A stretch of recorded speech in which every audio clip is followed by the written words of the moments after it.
नमस्कार। लोकसेवा आयोगको तयारी गर्दै हुनुहुन्छ भने आजको यो जानकारी खासमा यहाँहरूकै लागि हो। आज हामी लोकसेवाको तयारीका लागि एकदमै महत्त्वपूर्ण त्यो पनि 5वटा निशुल्क जर्नलहरूको बारेमा कुरा गर्दैछौँ। साथै यी जर्नलहरूले तयारीलाई एउटा छुट्टै लेभलमा पुर्याउन सक्छन्। लोकसेवा तयारी गर्दा सबैभन्दा ठूलो चुनौती के हुन्छ होला? पक्कै पनि राम्रो स्टडी मटेरियल होइन त? खास गरी एक्सपर्टहरूले लेखेका लेखहरू भेट्टाउन कि त एकदमै महँगो पर्छ कि त धेरै गाह्रो हुन्छ। तर सोच्नुस् त, यदि एक पैसा पनि खर्च नगरी सिधै सरकारी निकायबाटै यस्ता लेखहरू पढ्न पाइयो भने कस्तो होला? हो, यो बिल्कुल सम्भव छ। यसको समाधान अरू केही होइन, स्वयं सरकारी निकायहरूले नै प्रकाशन गर्ने 5वटा प्रमुख जर्नलहरू हुन्। यी जर्नलहरू त ज्ञानका खानी नै हुन्। अनि सबैभन्दा राम्रो कुरा के हो भने यी सबै कम्प्लिटली फ्री छन्। ल आउनुहोस्, अब एक एक गरेर हेरौँ कुन कुन हुन् त ती जर्नलहरू। सुरुमा प्रशासन र विकाससँग सम्बन्धित जर्नलहरूको कुरा गरौँ। यो क्षेत्रमा 3वटा एकदमै महत्त्वपूर्ण प्रकाशनहरू छन् जसलाई हामी अब नजिकबाट हेर्नेछौँ। ल, हाम्रो सूचीको पहिलो नम्बरमा छ प्रशासन पत्रिका। यो पत्रिका सङ्घीय मामिला तथा सामान्य प्रशासन मन्त्रालयले निकाल्छ, त्यो पनि वर्षको 2 पटक। यसमा पब्लिक एडमिनिस्ट्रेसन, म्यानेजमेन्ट र सिभिल सर्भिस जस्ता टपिकमा एक्सपर्टहरूका यति राम्रा लेखहरू हुन्छन् जुन परीक्षाको दृष्टिकोणले एकदमै महत्त्वपूर्ण छन्।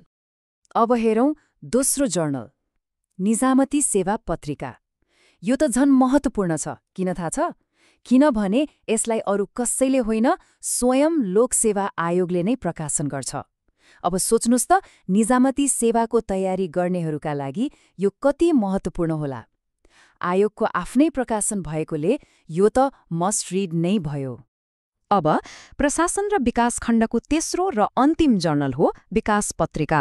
यसलाई राष्ट्रिय योजना आयोगले प्रकाशन गर्छ। खास गरी विकास प्रशासनको तयारी गर्नेहरूका लागि त यो सुनमा सुगन्ध जस्तै हो, किनभने यसमा विकासका अनेक पक्षहरूमा विज्ञहरूका लेख पाइन्छन् जसले गाह्रोभन्दा गाह्रो कन्सेप्टलाई पनि एकदमै सरल बनाइदिन्छ। ल, प्रशासन र विकासको कुरा त भयो। अब लागौँ अर्को एकदमै महत्त्वपूर्ण विषय, पब्लिक फाइनान्सतर्फ। यो क्षेत्रसँग सम्बन्धित पनि 2वटा निकै उपयोगी जर्नलहरू छन् जसले तयारीमा साँच्चै धेरै मद्दत गर्छन्।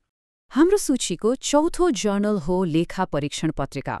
नामबाटै थाहा हुन्छ, यसलाई महालेखा परीक्षकको कार्यालयले निकाल्छ र यो पब्लिक फाइनान्स म्यानेजमेन्टमा केन्द्रित छ। सरकारी लेखा, अडिटिङ, वित्तीय अनुशासन जस्ता अलि टेक्निकल तर एकदमै महत्त्वपूर्ण विषयहरूमा गहिरो ज्ञान चाहिएको छ भने यो पत्रिका त कमालको स्रोत हो। अनि हाम्रो यो सूचीको 5औं र अन्तिम जर्नल हो राजस्व पत्रिका। यसलाई सार्वजनिक वित्त व्यवस्थापन तालिम केन्द्रले प्रकाशन गर्छ। राजस्व, कर प्रशासन र समग्र फिनान्सियल म्यानेजमेन्ट जस्ता विषयमा एक्सपर्टहरूका लेखहरू पढ्न पाइन्छ। फाइनान्स सेक्टरको तयारी गर्नेहरूका लागि त यो साँच्चीकै एउटा खजाना नै हो। ल, अब यसो सोचौँ त, यी जर्नलहरू किन यति धेरै महत्त्वपूर्ण छन्? यसका मुख्य 4 कारण छन्। पहिलो, यो कम्प्लिटली फ्री हो, कुनै पैसा लाग्दैन। दोस्रो, यसमा लेख्नेहरू आफ्नो विषयका एक्सपर्ट हुन्। तेस्रो, यी सबै अफिसियल सरकारी निकायबाटै प्रकाशित हुन्छन्, यानि कि अथेन्टिक जानकारी पाइन्छ। र चौथो, यो त घरमै बसेर विज्ञहरूबाट सिक्ने एउटा सुनौलो अवसर हो नि, होइन र? ल, स्रोतहरू त थाहा भयो, तर अब मुख्य प्रश्न आउँछ, यिनलाई प्रभावकारी रूपमा प्रयोग कसरी गर्ने? किनभने स्रोत हुनु मात्रै ठूलो कुरा होइन, त्यसलाई कसरी प्रयोग गरिन्छ भन्ने कुराले फरक पार्छ। एउटा राम्रो स्ट्र्याटेजी चाहिन्छ। र यहाँ आउँछ सबैभन्दा महत्त्वपूर्ण स्ट्र्याटेजी। यी जर्नलहरू पाएँ भन्दैमा सुरुदेखि अन्त्यसम्म सबै पढ्नुपर्छ भन्ने बिल्कुलै छैन। त्यो गल्ती नगर्नुहोला। सबैभन्दा स्मार्ट तरिका के हो भने आफ्नो सिलेबसलाई अगाडि राख्ने र सिलेबससँग ठ्याक्कै मिल्ने आर्टिकलहरू मात्र छानेर पढ्ने। यसले समय पनि बचाउँछ र तयारी पनि एकदम फोकस्ड हुन्छ। ल, अब हामी अन्तिम र सबैभन्दा महत्त्वपूर्ण खण्डमा आइपुग्यौँ। अब के गर्ने त? यति कुरा थाहा पाएपछि अब यसलाई व्यवहारमा कसरी उतार्ने? यसको प्रक्रिया एकदमै सरल छ। जम्मा 3वटा स्टेपहरू छन्। स्टेप 1, जुन जर्नल चाहिएको हो त्यसको पब्लिशरको अफिसियल वेबसाइटमा जाने, जस्तै सामान्य प्रशासन मन्त्रालय वा लोकसेवा आयोगको वेबसाइट। स्टेप 2, वेबसाइटमा पब्लिकेशन्स वा जर्नल भन्ने सेक्सन खोज्ने।